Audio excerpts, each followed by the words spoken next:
A woman's dream of motherhood took a terrifying turn when an ordinary bath revealed what had been hidden in plain sight all along. The seemingly innocent child she'd welcomed into her home carried marks of a past too horrifying to imagine. Before we begin, make sure to subscribe to the channel and comment where you're watching from. The call came on a scorching Tuesday afternoon, the kind where the Arizona sun seemed determined to melt the pavement in Phoenix. Julia Bennett had been watering her modest collection of succulents when her phone buzzed against the kitchen counter. She nearly knocked over a potted cactus in her rush to answer it.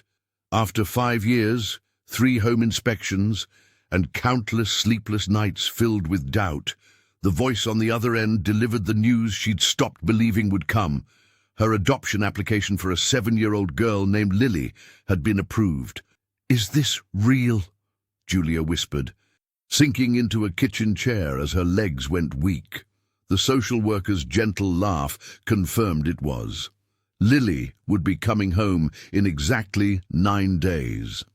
That evening, Julia called Monica, who squealed so loudly that Julia had to hold the phone away from her ear. "We need to get everything ready," Monica insisted, already making lists in her head. The next morning, they drove to every children's store in Phoenix, filling Julia's sedan with shopping bags. Monica, ever practical despite her excitement, helped Julia select a proper twin bed, while Julia couldn't resist adding a star-shaped nightlight and a bookshelf already filled with colorful stories. They spent the weekend transforming Julia's spare room, which had functioned as little more than storage for years. Monica rolled lavender paint onto the walls, while Julia assembled the white wooden bed frame, her fingers trembling so badly she dropped the screws 3 times. "Oh, do you think she'll like butterflies?" Julia asked, unfolding the delicate patterned sheets they'd chosen. Monica nodded confidently, but Julia couldn't shake the nervous flutter in her own stomach. On Sunday night, with the room complete, Julia stood in the doorway alone. She arranged and rearranged the stuffed animals, a floppy-eared rabbit, a plush elephant, and a teddy bear wearing a tiny ribbon, trying to create the perfect welcome. Her throat tightened as she wondered what Lily's life had been like until now. What had she endured? What made her smile? Did she even like butterflies? Julia's hand lingered on the teddy bear's soft head, her mind filling with questions about the little girl who would soon call this room and her home. Before we begin, make sure to subscribe to the channel and comment where you're watching from. Julia took a deep breath as she entered the Child Welfare Center that Saturday morning. The building smelled of industrial cleaner and decades of institutional care, not unpleasant, but distinctly impersonal. Her hands trembled slightly as she signed in at the front desk, the reality of what she was about to do finally hitting her. After months of paperwork, interviews, and home inspections, today she would meet the child who might become her daughter. "Ms. Campbell, I'm Alex. We spoke on the phone," said a young man with kind eyes and a clipboard. "Lily's waiting in the visitation room. Just so you know, she hasn't spoken much since arriving here 3 weeks ago. The trauma of losing her parents in the accident has been significant." Julia nodded, following Alex down a corridor lined with children's artwork. Each crayon drawing seemed to tell its own story of hope and loss.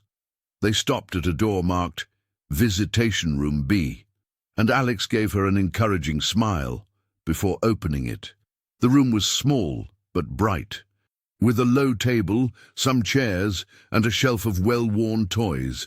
In the corner sat a tiny figure, no more than 5 years old, with tangled brown hair falling around her face. She clutched a teddy bear missing one eye, its stuffing visible through worn seams. The child didn't look up when they entered. "Lily," Alex said gently, "this is Ms. Campbell, the lady I told you about." Julia approached slowly, then knelt down to meet the girl at eye level. "Hello, Lily. I'm Julia." She placed a small box of colored pencils on the table. "I thought maybe we could draw together. I'm not very good at it, though." For several long moments, Lily remained motionless. Then, without looking directly at Julia, She reached for the box, her small fingers selecting a green pencil. She began to sketch on a blank paper Alex had provided, her movements quick and focused. A tree emerged, then another, the lines uneven but deliberate. "Those are beautiful trees," Julia said softly. "Do you like being outside?" Lily didn't answer, but her pencil paused momentarily before continuing. Julia noticed a small scar near the girl's temple, partially hidden by her hair. The social worker's file had mentioned injuries from the car accident, but seeing evidence of the trauma made Julia's heart ache. "Would it be okay if I drew with you?" Julia asked, selecting a blue pencil. Lily shifted slightly, making room at the table without looking up. It wasn't much, but to Julia, it felt like the first tentative bridge across a vast chasm of loss and fear. The drive back to Julia's modest suburban home felt like it stretched for hours rather than minutes. Lily sat in the back seat, clutching her worn teddy bear to her chest as if it were a shield against the world. Her small fingers traced the bear's tattered ear repeatedly, a nervous habit that Julia noticed through the rearview mirror. The Arizona sun streamed through the windows, casting golden rectangles across the girl's withdrawn face, highlighting the spattering of freckles across her nose that reminded Julia so much of her own childhood photographs. "Do you like music, Lily?" Julia asked softly, reaching for the radio dial. When no response came, she began humming an old lullaby her mother used to sing, letting the gentle melody fill the uncomfortable silence between them. The sprawling desert landscape whizzed by outside, cacti standing like sentinels against the brilliant blue sky, but Lily's gaze remained fixed on her bear's button eyes. By the time they pulled into the driveway of Julia's single-story home, with its cheerful yellow door and carefully tended front garden, the sun was beginning its descent. "This is home now," Julia said, trying to infuse her voice with warmth and reassurance. Lily followed her inside with hesitant steps, her eyes darting around the unfamiliar space, taking in the family photos on the walls and the colorful throw pillows on the couch. That evening, after a dinner where Lily barely touched her macaroni and cheese, Julia led her down the hallway to what would be her new bedroom. "I wasn't sure what you'd like," she explained, flicking on the light to reveal a room with neutral walls and simple furniture. "I thought maybe you'd want to help decorate it yourself." Julia pulled out 2 sets of bedding from the closet, holding them up with an encouraging smile. "I've got butterflies or stars. Which would you prefer?" For a moment, Julia thought Lily might not answer at all. Then came a whisper so faint it was almost inaudible. "Butterflies." The word hung in the air between them, the first real preference the child had expressed all day. "Butterflies it is," Julia replied, her heart swelling with a small victory. She moved to place a gentle hand on Lily's shoulder, a natural gesture of affection, but the girl's reaction shattered the moment. Lily flinched so violently, so instinctively, that she nearly toppled backward, her eyes wide with unmistakable fear. The teddy bear tumbled from her grasp onto the carpeted floor. The reaction lasted only seconds, but it told Julia volumes. This wasn't just the natural wariness of a child in a new environment. This was the ingrained response of someone who had learned that touch meant pain. Julia's heart constricted painfully in her chest as she slowly withdrew her hand, maintaining a careful distance. "I'm sorry," she said quietly. "I won't touch you without asking first. That's a promise. Before we begin, make sure to subscribe to the channel and comment where you're watching from." The first night in her new home proved to be a restless one for Lily. Every creak of the house settling, every shadow dancing across the unfamiliar walls sent her heart racing. Her wide eyes darted from corner to corner, searching for unseen dangers that her past had taught her might be lurking. The stuffed elephant Julia had bought her remained clutched tightly against her chest, a small barrier between her and the unknown darkness. Julia, sensing the child's fear, lingered by the doorway long after tucking her in. "I'll leave this nightlight on for you," she said softly, adjusting the small lamp shaped like a crescent moon. "And my room is just down the hall. If you need anything at all, just call for me, and I'll come right away. I promise." Lily nodded, but said nothing, her eyes still wary, still calculating escape routes and dangers. Julia wanted desperately to stay, to sit beside the bed until those frightened eyes closed in peaceful sleep. But she knew that space was what the child needed most right now. Trust would come in its own time, not through force. Hours later, as Julia sat in the living room reviewing some work documents, unable to sleep herself, she heard it, a small, fragile voice drifting down the hallway. "Thank you, Mom," Lily had whispered, perhaps thinking Julia wouldn't hear, or perhaps hoping she would. The word Mom hung in the air like a delicate, newborn thing. Julia pressed her hand to her chest, feeling her heart swell beneath her fingertips. That single word contained universes of meaning, a tentative step toward trust, a crack of hope breaking through the darkness. Tears pricked at her eyes as she made a silent vow to herself and to the little girl down the hall. She would nurture this fragile trust, water it daily with patience and love until it grew strong enough to withstand whatever storms might come. In that moment, Julia knew with absolute certainty that she would move mountains to keep this child safe. The next day, Julia decided that some fresh air might do them both good, so she bundled Lily up and took her to the neighborhood park. The autumn sun cast long shadows across the playground, where children laughed and chased each other around the colorful equipment. Julia had hoped that seeing other kids having fun might encourage Lily to join in, but the little girl refused to leave her side.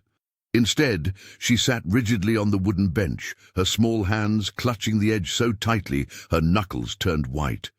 "Would you like to try the swings?" Julia asked gently, pointing to where two children were soaring through the air, their faces alight with joy. Lily shook her head firmly, her eyes darting nervously around the park as if scanning for threats. Julia noticed how the child's body remained tense, coiled like a spring ready to flee at any moment. A group of boisterous boys raced past them, playing tag. One of them accidentally brushed against Lily's legs as he ran by. The effect was immediate and heartbreaking. Lily threw her arms over her head in a protective gesture, curling into herself as if expecting a blow. Her entire body trembled, and she froze in that defensive posture, eyes squeezed shut. Julia instinctively wrapped an arm around the girl's shoulders, but kept her touch light, not wanting to frighten her further. "It's okay, sweetheart. They're just playing," she murmured. When Lily didn't respond, Julia gently took one of her small hands and gave it a reassuring squeeze. "No one will hurt you anymore," she whispered, her voice thick with emotion. "I promise." Lily slowly lowered her arms and opened her eyes, but she wouldn't meet Julia's gaze. Instead, she turned her face away, but not before Julia caught sight of the silent tears tracking down her pale cheeks. The sight pierced Julia's heart. What horrors had this child endured? What memories haunted her?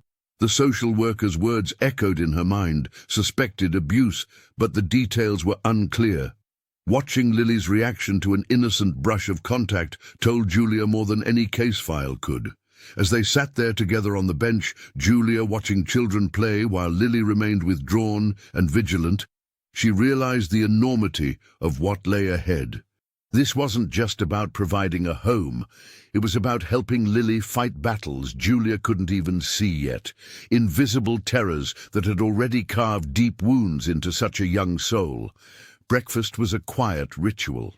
Lily sat at the kitchen table, stirring her milk with a spoon, around and around, until it went cold. Julia watched her from across the table, concern etched across her face. The morning light filtered through the curtains, casting a warm glow on Lily's downturned face, but the child's expression remained distant, unreachable. "Would you like some honey on your toast?" Julia asked, sliding the small jar across the table. "It's from a local farm." The sweetest honey I've ever tasted. She tried to keep her voice light, casual, as if they were just two people sharing a normal breakfast. Not strangers thrown together by circumstances neither could fully comprehend. Lily glanced up briefly, then gave a small nod. Julia spread a generous amount of honey on the toast and placed it on Lily's plate. The child took a small bite, then another. Progress, Julia thought. Small steps. Did you sleep okay? Julia ventured. No response. Was the room warm enough? Still nothing. Julia tried again. I thought maybe today we could go to the park, if you'd like, or perhaps the library. They have a wonderful children's section. The silence stretched between them, punctuated only by the ticking of the kitchen clock and the occasional scrape of Lily's fork against the plate. Julia was about to give up when Lily's voice, so soft it was almost inaudible, broke the silence. You're nicer than the others. 5 simple words, but they hit Julia like a physical blow. She froze, her coffee cup halfway to her lips, as the implications washed over her.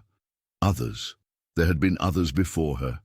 People who had taken this child in, who had been responsible for her care, her protection. People who, by Lily's quiet comparison, had not been nice. Julia set her cup down carefully, afraid her trembling hands might spill it. Lily, she began, her voice gentle but steady. Who were the others? Lily shrugged, eyes fixed on her plate. People, homes. Her small fingers tore at the edge of her toast.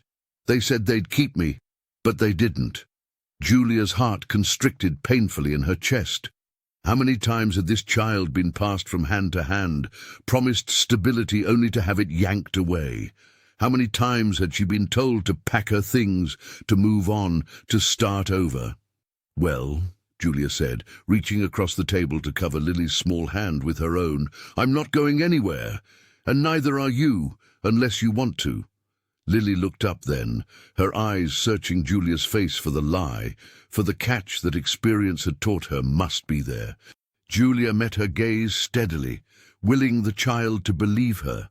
Julia stood in the hallway, holding the fluffy pink pajamas she'd purchased, especially for Lily. She'd spent nearly an hour at the department store, carefully selecting them, imagining how excited the little girl would be. Hey, sweetie, I think it's time for a bath before bed. Look what I got you, she said, her voice gentle as she held up the pajamas with tiny unicorns dancing across the fabric. The change in Lily was immediate and terrifying. The child's face drained of color, her small body backing against the wall as if trying to disappear into it. Her fingers clutched her teddy bear with white-knuckle intensity, and her entire body began to tremble violently. No, not a bath, please, she begged, her voice rising with unmistakable panic. Please don't make me. Julia froze, the pajamas still suspended in her hands, her heart suddenly hammering against her ribs. She'd never seen such raw fear in a child before. It was primal, instinctive. Carefully, she knelt down to Lily's level, making sure to maintain some distance. Lily, honey, it's okay. You don't have to do anything that scares you. Can you tell me why you're afraid? The little girl's eyes darted around the room, as if searching for escape routes. When she finally spoke, her voice was barely above a whisper. I'll get hurt if I bathe, she said, the words tumbling out between shallow breaths. The water, it hurts me. A chill crawled up Julia's spine, settling at the base of her neck. What kind of hurt was Lily talking about? What had happened to this child in bathwater? The possibilities that flashed through Julia's mind made her stomach clench. She carefully set the pajamas aside and sat cross-legged on the floor, trying to appear as non-threatening as possible. Lily, I promise you won't get hurt here, she said, fighting to keep her voice steady. Not ever, but I need to understand what you're afraid of. Did someone hurt you during bath time before? Lily's eyes welled with tears, but she remained silent, clutching her bear even tighter. Julia's world seemed to tilt on its axis, a new fear blooming inside her heart. The social worker's words about Lily's difficult background suddenly felt like the understatement of the century. What horrors had this child survived? What kind of monsters had she encountered before finding her way to Julia's home?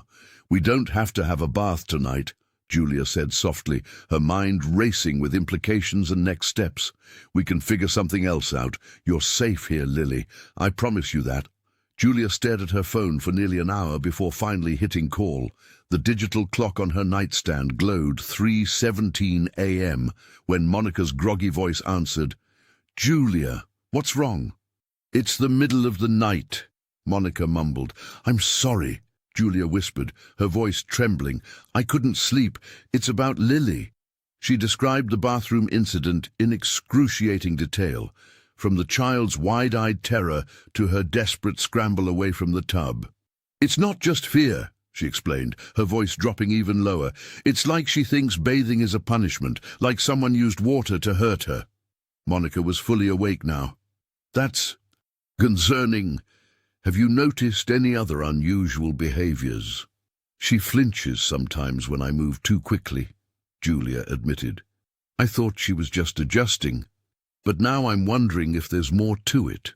For the next 3 days, Julia became a reluctant detective in her own home. She avoided mentioning baths entirely, using gentle wet wipes for Lily's face and hands instead.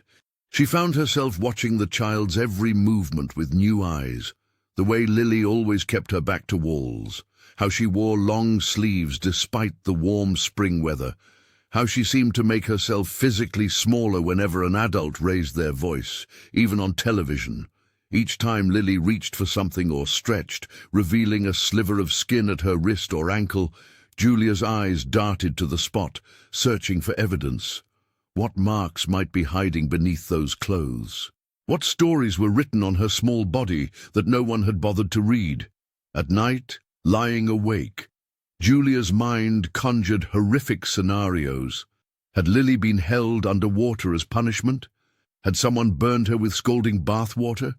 And the question that made her stomach twist most painfully, who had done this to a defenseless child? A birth parent? A previous foster placement? Someone at the orphanage? On the 4th day, while Lily napped on the couch, Julia found herself standing in the doorway, watching the gentle rise and fall of the child's chest. Lily's sleeve had ridden up slightly, revealing her forearm. Julia took 2 silent steps closer, torn between needing to know and fearing what she might discover. She felt simultaneously like a protector and an intruder, desperate for answers, yet afraid of violating the fragile trust they'd begun to build. Before we begin, make sure to subscribe to the channel and comment where you're watching from. Julia's heart had been racing all morning. She'd spent the night rehearsing what to say, how to approach the situation delicately. After breakfast, when the dishes were cleared and David had left for work, she knelt before Lily, who was coloring at the coffee table. "Sweetheart," Julia began, her voice soft but steady, "I know baths have been scary. Today, what if we try something different? You can go in by yourself, and I promise I'll wait right outside the door. I won't come in unless you call for me. Would that be okay?" Lily studied Julia's face, searching for any sign of deception. After what felt like an eternity, she gave a tiny nod. Julia helped gather fresh clothes and a fluffy towel, then showed Lily how to adjust the water temperature before stepping outside as promised. The minutes crawled by. Julia pressed her back against the wall, straining to hear any sound of distress, fighting the urge to check on the child. She counted ceiling tiles, recited old poems in her head, anything to keep her promise. "Julia!" The small voice finally called out, so quiet she almost missed it. "I need help with my buttons." Relief washed over Julia as she answered. "Coming in, okay?" She pushed the door open slowly, finding Lily standing there, half-dressed in her pajama top. As Julia knelt to help with the tiny buttons, Lily raised her arms. The sleeve of her shirt slid down, and Julia's fingers froze mid-motion. There, mapping the child's pale skin, was a constellation of horrors. faded yellowish bruises in various stages of healing, thin, white scars in patterns too deliberate to be accidents, and most disturbing, a circular burn mark, perfectly round, the kind that could only come from a cigarette pressed deliberately against flesh. Julia struggled to maintain her composure, to keep her face neutral even as bile rose in her throat. These weren't the marks of a fall or childhood roughhousing. These were methodical, intentional cruelties inflicted on a defenseless child. Suddenly, Lily's fear of bathing, her nightmares, her reluctance to be touched, everything made terrible sense. "Did I do something wrong?" Lily whispered, misreading Julia's silence. "No, baby," Julia managed, her voice barely steady. "Not at all. Let's finish getting you dressed. And then maybe we could have some hot chocolate." She gently pulled the sleeve down, covering the evidence of Lily's past life. But the images were already burned into Julia's mind. Tonight, she would tell David. Tomorrow, they would call the social worker. Someone had hurt this child, someone who might still be out there, and Julia was now determined to ensure it never happened again. Julia bit back tears, her hands trembling as she dressed Lily again. The little girl's skin was still warm from the bath, but Julia felt ice-cold inside.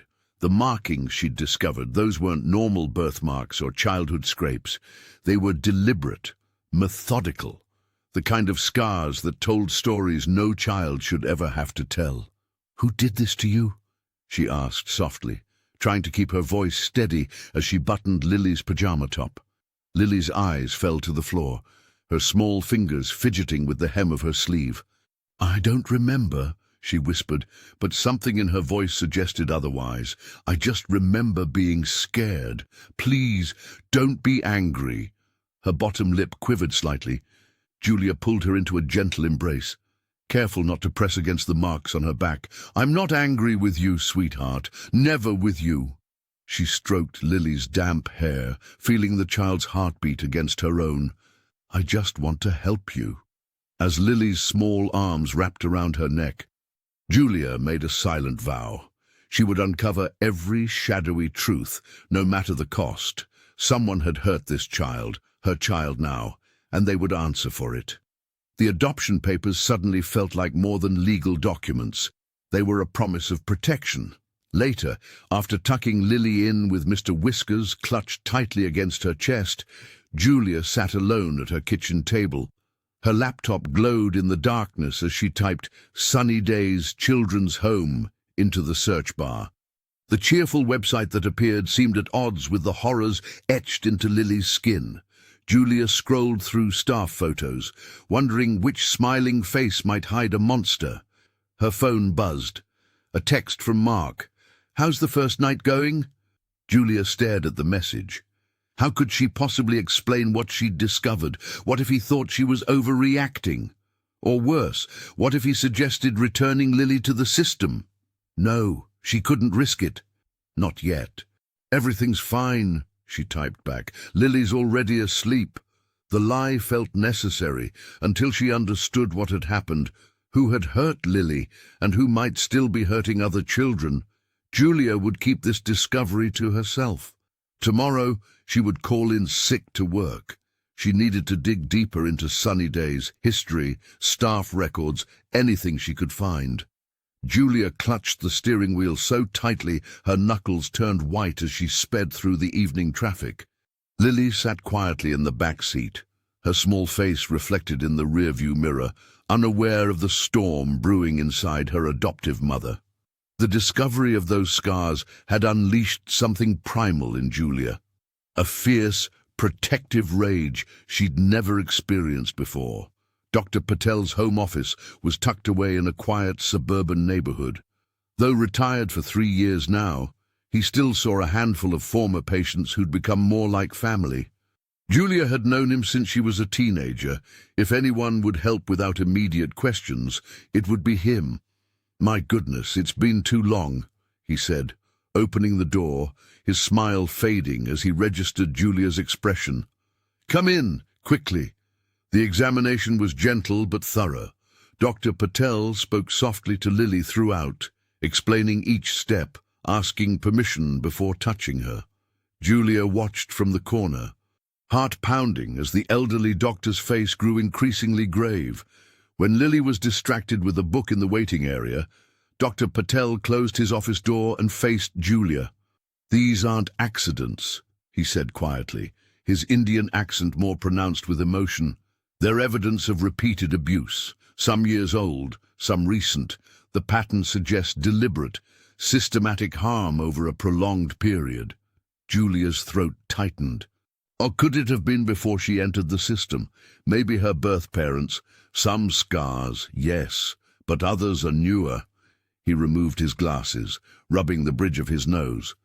"Julia, as a physician, I'm a mandated reporter, but I understand your situation is complicated, with the adoption so recent." "What should I do?" Julia whispered.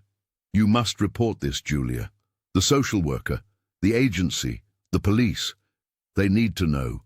Someone has been hurting this child while she was supposedly under protection." He placed a weathered hand on her shoulder. "And she may not be the only one." Julia nodded, her resolve hardening with each passing second. The system that was meant to protect Lily had failed her spectacularly. Someone had accessed this vulnerable child and hurt her repeatedly, and they might still be working with other children. "I'll do whatever it takes," she said, her voice steadier than she felt. "No one will ever hurt Lily again." Dr. Patel nodded solemnly. "I'll document everything and be ready to testify if needed.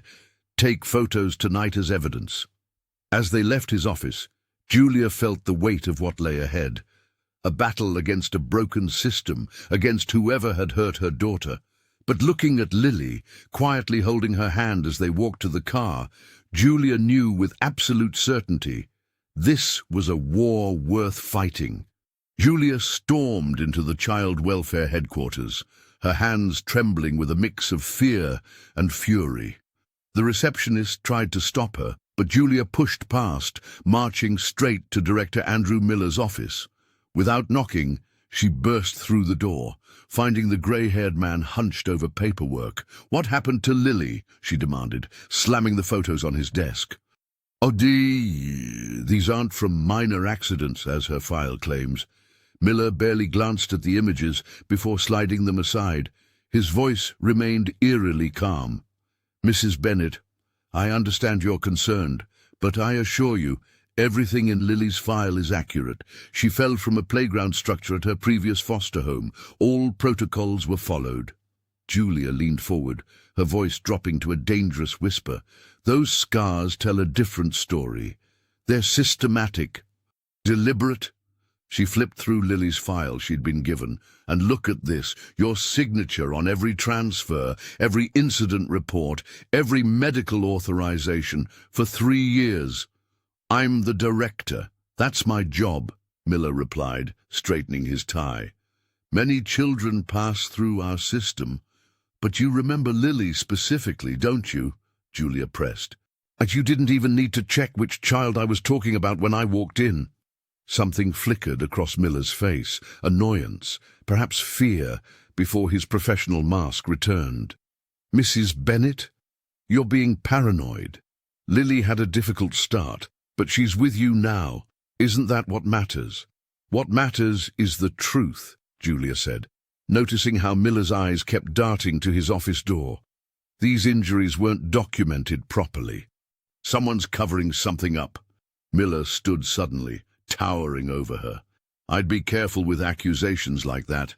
You've been granted temporary custody, not permanent adoption, status that can be reconsidered." The threat hung in the air between them.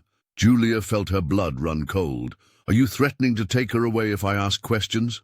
Miller's smile never reached his eyes. "So I'm suggesting you focus on being a good foster parent instead of digging into closed cases for everyone's benefit." He gestured toward the door. "This meeting is over. My assistant will see you out." Julia didn't move. "This isn't over. Not by a long shot. For your sake and Lily's, I hope it is." Miller's voice hardened. Some stones are better left unturned, Mrs. Bennet. Julia's hands trembled as she typed out her desperate plea on the local adoption forum. She detailed her experiences with Lily, the mysterious injuries, and her growing suspicions about Miller's adoption center, carefully omitting any identifying details about Lily herself. Has anyone else adopted through Miller's and experienced similar issues, unexplained injuries, sudden threats of removal, she wrote, her heart pounding as she hit post. She spent the next hour obsessively refreshing the page, jumping each time her phone buzzed. Most responses were sympathetic but unhelpful, until a private message appeared from someone named Teresa. I saw your post. We need to talk. Not in the comments. Call me. Followed by a phone number. Julia dialed immediately, her throat dry. Teresa answered on the first ring. I've been waiting for someone else to speak up, she said, her voice thick with emotion. I adopted a little girl through Miller's 4 months ago. She was 6, sweet, but terrified of everything. After 3 weeks, she developed a high fever. When I took her to the hospital, they found unusual bruising patterns. Before I could even process what was happening, Miller showed up with paperwork claiming I'd violated the adoption agreement by seeking unauthorized medical care. They took her, Julia whispered. Within 24 hours, I never saw her again. Teresa's voice cracked. The authorities said everything was legal because of what I'd signed. I've been fighting the system ever since, but it's like they've disappeared her. I'm so sorry, Julia said, tears welling in her eyes. I'm sending you something, Teresa said. Moments later, Julia's phone pinged with an incoming photo. She opened it and gasped. The little girl in the picture had different hair, different clothes, but those eyes, those haunted, knowing eyes, were unmistakably the same as Lily's. This is my daughter, Teresa said. They called her Mia. Julia stared at the photo, her blood turning to ice. Teresa, she whispered, I think we've adopted the same child. Julia fidgeted with her coffee cup as she waited, scanning each person who entered the cafe. When Teresa finally walked in, Julia waved her over with visible relief. The 2 women, strangers just days ago, now shared a desperate mission. I brought everything I could find, Teresa whispered, sliding a folder across the table. Of medical records, court documents, even the emails from when they threatened me. Julia opened the folder with trembling hands. It's the same pattern. These children, all of them, had experienced trauma, all placed briefly with loving families, then snatched back based on vague accusations. And Miller's name appears in every case, Teresa pointed out, tapping a document, sometimes as the judge, sometimes as a consultant, but he's always there. Pulling strings. Julia nodded grimly. The question is why? What happens to these children after they're taken back? Teresa leaned forward. I've been in touch with 4 other families. Each one tried to report injuries they discovered on their adopted children. Each one was accused of abuse themselves when they asked too many questions.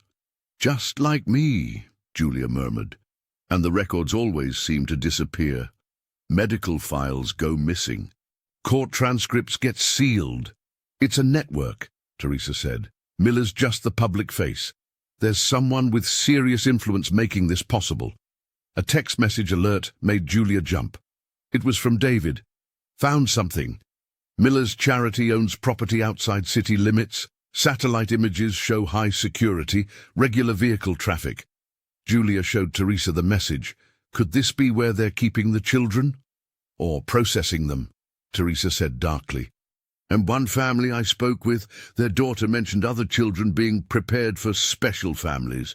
She was too traumatized to explain further. Julia felt sick. We need to get this to the authorities. Which ones? Teresa countered. We don't know how far this goes. The last parent who went to the police ended up losing custody permanently. Julia stared at the pile of evidence. Then we build a case they can't ignore. Something so public they have to act. And we need to move fast, Teresa added. If what I suspect is happening, these children don't have much time. Julia nodded, determination replacing her fear. I'm not giving up on Lily. or any of them. Julia's investigation into Sunflower Orphanage had led her down a rabbit hole of disturbing revelations. Today, she was meeting Olivia, a former administrative assistant who had abruptly quit her job at the facility 6 months ago. They sat in a quiet corner of a coffee shop, away from prying ears. "I couldn't be part of it anymore," Olivia whispered, her hands trembling around her cup. "Director Miller would come to my desk with children's medical files and instruct me to delete certain entries, bruises, unexplained injuries, psychological evaluations, anything that might raise red flags for potential adoptive parents." Julia felt her stomach tighten. How often did this happen? Too often. Especially with the children who had been there the longest? Olivia leaned forward, lowering her voice further. "But that's not even the worst part. There's a room in the basement behind the storage area. It doesn't appear on any building plans. Only Miller and a few trusted staff members have keys." "What's in there?" Julia asked, though part of her already dreaded the answer. They called it the reflection room, officially. But among staff, it was known as the place for problem children, kids who asked too many questions or wouldn't follow rules. Olivia's eyes welled with tears. Children would come back different, quieter, more compliant. A chill ran down Julia's spine as the pieces clicked into place. Lily's recurring nightmares of darkness, of being locked in cabinets, of voices telling her to be quiet. They weren't just dreams, they were memories. "Jack Reese, the last straw for me was finding a child's drawing hidden in a file I was processing," Olivia continued. "It showed a dark room with cabinets along the wall. I confronted Miller, and the next day my employment was terminated with a generous severance package and a non-disclosure agreement I refused to sign." Julia pulled out her phone and showed Olivia one of Lily's drawings, the same dark room, the same cabinets. Olivia's face drained of color. "That's it. That's the room. I need to get into that basement," Julia said, her resolve hardening. "You can't just walk in there. Miller keeps that place locked down tight." "I'll find a way," Julia replied, her mind already formulating a plan. "For Lily, and every other child who's been down there." Julia's phone rang at 3 a.m, jolting her awake. When she answered, there was only breathing on the other end, heavy and deliberate. Then a gravelly voice whispered, "Stop digging, or the girl will disappear again." The line went dead. This was the 5th call this week. Some were silent, others contained thinly veiled threats, but the message was always clear. Leave the investigation alone. She glanced at Mia's bedroom door across the hall, her heart pounding. The threats had started just days after she began questioning the orphanage's records. Yesterday, she'd found her car tires slashed. The night before that, someone had thrown a brick through her kitchen window with a note that read, "Final warning. I need help," Julia admitted to herself. She scrolled through her contacts and paused at Marcus Donovan's name. They dated briefly in college before settling into a comfortable friendship. Now a respected attorney specializing in family law, Marcus had always told her to call if she ever needed anything. 3 hours later, they sat at her kitchen table surrounded by papers. "This is serious, Jules," Marcus said, organizing the documents into neat piles. "Someone powerful doesn't want you uncovering whatever happened to Mia." "I can't just drop it," Julia insisted. "Mia deserves to know her real story, and other children might be in danger." Marcus nodded grimly. "Then we do this properly. Document everything. I'll help you build a case no one can ignore." He pulled out a small recording device. "Use this for phone calls. Keep a log of every incident. Make copies of everything, one set for me, one hidden somewhere safe." That night, the sound of breaking glass woke Julia. Someone was forcing the back door. She grabbed Mia from her bed and locked them both in the bathroom, dialing 911 with shaking fingers. The dispatcher promised officers were minutes away. Julia heard heavy footsteps moving through her house, drawers being emptied. Then police sirens wailed in the distance. growing louder. The footsteps quickened, followed by the slam of the back door.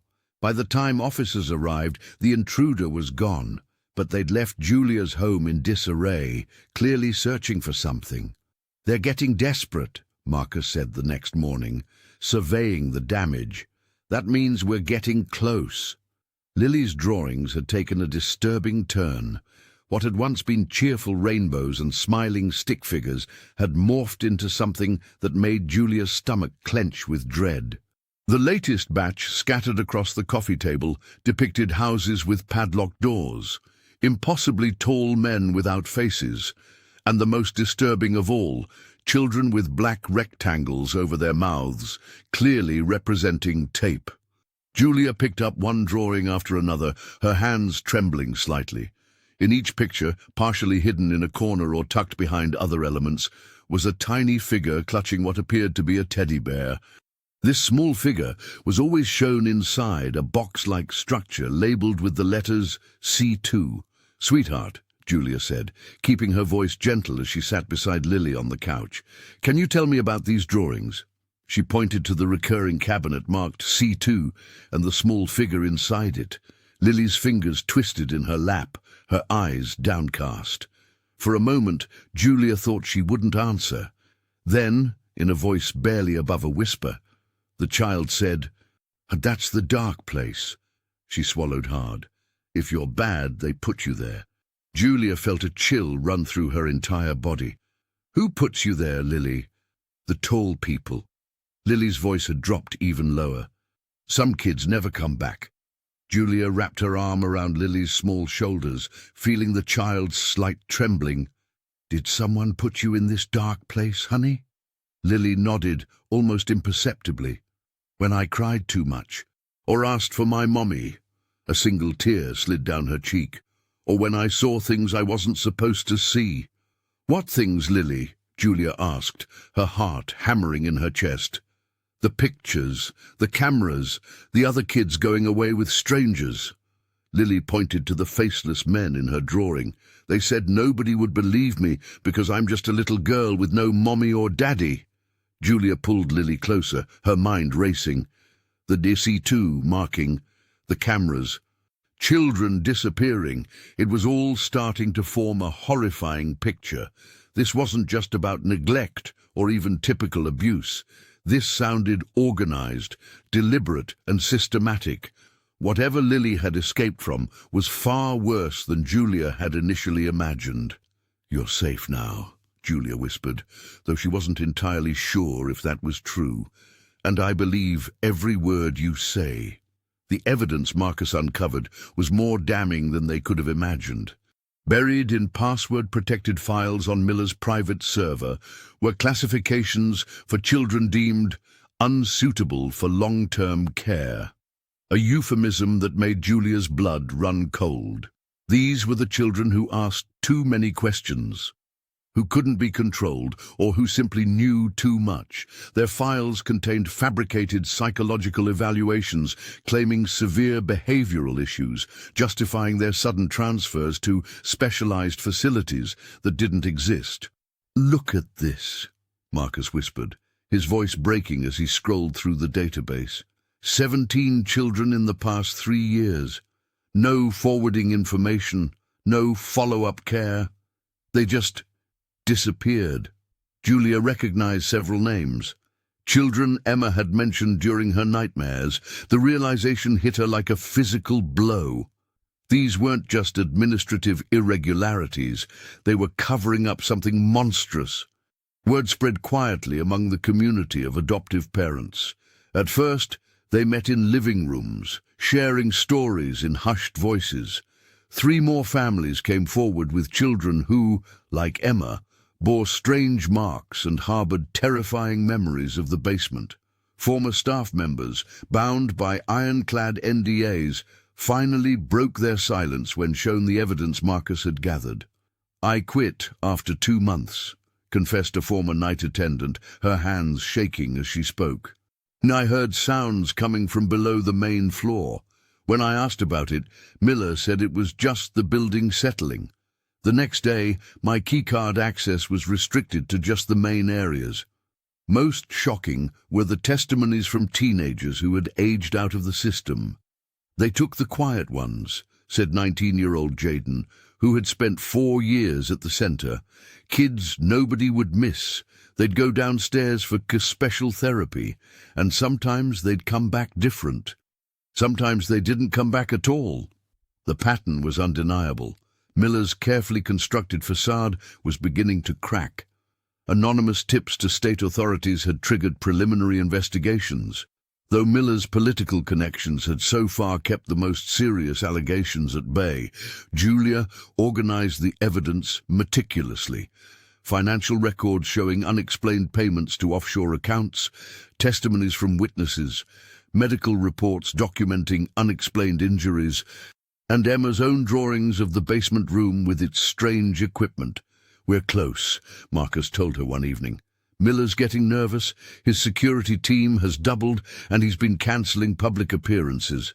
What they didn't know was that Miller had also been watching them. As their case grew stronger, so did the danger. Julia installed new locks and a security system at home, but she couldn't shake the feeling that they were running out of time. Julia's hands trembled as she clicked "Post." The letter contained everything: photos of Lily's scars, medical reports confirming their origin, testimonies from former staff, and even statements from other families who had come forward after hearing whispers of her investigation. She had spent the entire night organizing the evidence, triple-checking every detail. "The truth deserves to be seen," she whispered to herself, as Lily slept peacefully in the next room. Unaware that her brave testimony was about to change everything. By noon, the post had been shared over 10,000 times. By 3 o'clock, 3 major news vans were parked outside the welfare center, and Julia's phone wouldn't stop ringing. The State Department of Child Services announced an immediate investigation, and the governor himself made a statement promising swift and decisive action, if the allegations proved true. Parents of adopted children began gathering outside the center, demanding answers about their children's mysterious scars and nightmares. Miller was nowhere to be found. The center's spokesperson claimed he had taken emergency personal leave, but security footage showed him emptying his office at 4 in the morning. He had cleared his computer, shredded documents, and disappeared. But he hadn't been thorough enough. A former IT worker, who had been fired after questioning strange network activity, reached out to Julia with a bombshell: a hidden archive of original records Miller had attempted to delete from the system. "I kept backups," the technician explained. "Something felt wrong. The official records never matched what I saw in the system logs." The files were damning. Each document matched perfectly with the evidence Julia and Lily had pieced together. Every scar, every disappearance, every name. There were financial records showing payments to medical professionals who had signed off on falsified reports. There were communications with corrupt officials who had looked the other way. Most chilling were the detailed notes on each child: which ones were E-compliant, which ones required additional discipline, and which ones were deemed unsuitable for the program. Before we begin, make sure to subscribe to the channel and comment where you're watching from. The raid on the Desert Bloom Center made national headlines. Special Agent Rodriguez led a team of FBI agents through the facility at dawn, finding not only damning evidence in Miller's office, but also a hidden room with maps leading to 5 separate locations across Arizona. By nightfall, all 5 missing children had been recovered from a remote compound 30 miles outside Phoenix. They were alive, malnourished, traumatized, but alive. The oldest had been missing for 3 years. Miller's arrest was broadcast live on television. Julia watched with Marcus beside her, his hand steady on her shoulder as the man who had threatened her family was led away in handcuffs. The adoption fraud scheme had been extensive, with Miller and his associates targeting vulnerable women across 3 states, falsifying documents and selling children to overseas buyers.